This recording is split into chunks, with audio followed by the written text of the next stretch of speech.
Running, jumping, leaping towards love. A Miraculous Ladybug Fanfiction, Part 5. Tiki, I'm sorry, Marinette said again, her voice desperate. Her Kwame refused to even look back at her since they had gotten home and she had flown out of Marinette's bag. It had been almost an hour and a half, and Tiki was still furious. I really am sorry. I... Marinette's voice dropped off.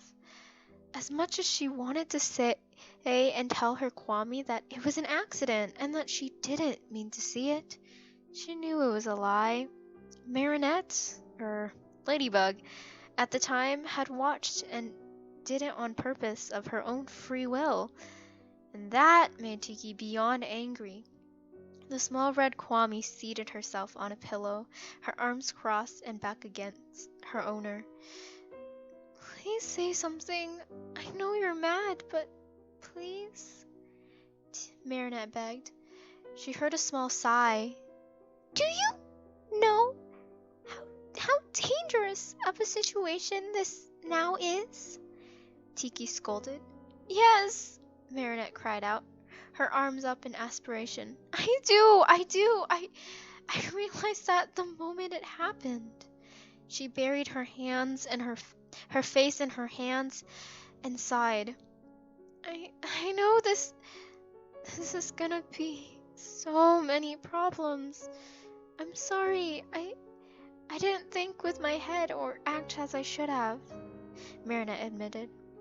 She really didn't know what to do. Adrienne was shot noir, and now that was going to impede on every aspect of her life. She had been so worried throughout the battle earlier in the day, and now that she knew it was a fact and not a misunderstanding, she was just going to stutter and fall and accidentally get Paris destroyed. Marinette felt a small draft of air, and something perched itself on her shoulder. It's important for you to understand the consequences, and as furious as I am, I understand. You're not the only ladybug who was too intrigued to think, Tiki said gently. Marinette groaned. Well, I doubt that Ladybug's entire city became at risk because Chat Noir turned out to be her schoolgirl crush. Tiki shook her head but gave a small laugh. Well, I'd be lying if I said it didn't turn out disastrous before. Marinette lifted her head, her eyes wide and glassy. What do we do now? She asked. You are gonna get ready for bed. Shower, change, brush your teeth, put your hair down. But we are gonna make a list of how you act around Adrienne and Chat Noir. Marinette nodded her head. She got up and wiped out her tears and headed to the bathroom to take a nice hot shower to try and melt in, say, the Wicked Witch of the West style. Wait, why? She turned around with a puzzled expression on her face. Because we need to make sure it stays the same. Now go! The shower sure was a good idea. Marinette had been sweating all day, and the little makeup she wore was basically melting off her face. Wiping down the mirror, Marinette looked at herself. Her black hair was spilling over her shoulders, and despite its short length, it was clearly naughty. Ah, thick hair. All of the girls wanted thick hair until they had it. Marinette sighed, examining her skin. Hot showers made her face irritated and dry, and as good as they were for her mind and muscles, hot showers sucked for her skin. She'd have to put on a hefty moisturizer on later. Changed into fluffy pajamas, Marinette fell on her bed face first. Marinette? Tiki called out softly. Don't mind me. I'm just dying over that idiot mistake. Tiki sighed and pulled on Marinette's hair. Come on!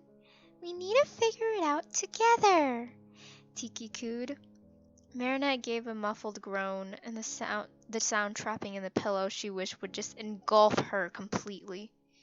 Slowly but surely, Marinette sat up and Tiki gave her a little notebook and pencil. Okay, let's start. Let's start with Adrien. Marinette scribbled down his name. How do you act around him? Tiki asked, already knowing the answer. Marinette gave a sharp laugh. Like a deranged stalker? Tiki rolled her eyes. Although there wasn't a lion there, just an exaggeration. Marinette knew much more than she really should. Seriously, like a blithering idiot. Marinette! Okay. I stutter, and I say weird things, and I try and run away. Tiki nodded her head, and Marinette began to create a bullet point list beneath Adrien's name. Crazy, stuttering, clumsiness, increases, weird sentences that no person should say. Tiki rolled her eyes at the words Marinette was writing. Although, all true, that was okay, and it was fine to be nervous around the boy that you liked. There, Marinette stated, prompting her Kwame to do a quick scan over. That's a good overview. Now on to Chat Noir, Tiki said. Marinette grimaced. God, she didn't even want to think about him. Marinette wrote down Shot's name in a line beneath it. How do you act around him? Tiki asked. Marinette lifted her pen to write, but didn't put it down. How did she act with him? She never analyzed it before. She analyzed how she talked around Adrien because, well, that was a whole thing. I'm not sure, she said slowly. Tiki just looked at her. Clearly, even she didn't know off the top of her head. Well, you act more composed. Yeah, and more focused at the task at hand and sassier, Marinette added, although the verdict was still out on whether or not those aspects came with the hero territory or by being around Chat Noir. I reject his romantic advances, Marinette said, her voice slowly getting softer. Her own being basically shrinking down into the bed. That made even Tiki stop flying mid-air. Marinette's eyes got wide. Oh my God! She cried out and screamed. Banging was heard from the floor below her, and Tiki dove into the blankets. Honey, Marinette, are you all right? Sabine cried, worried, thrusting open the trap door. Marinette composed herself.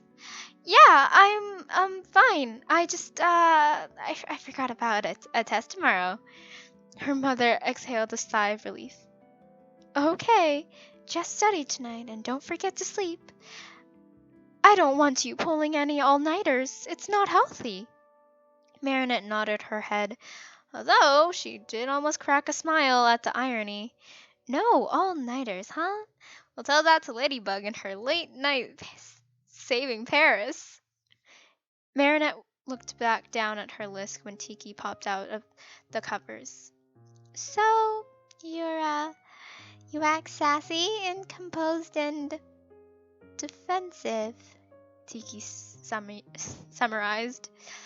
Marinette nodded, writing the 3 words down silently.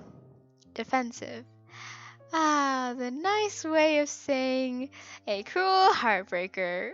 Who knew that the person she'd been rejecting Shot for had been Chat Noir himself?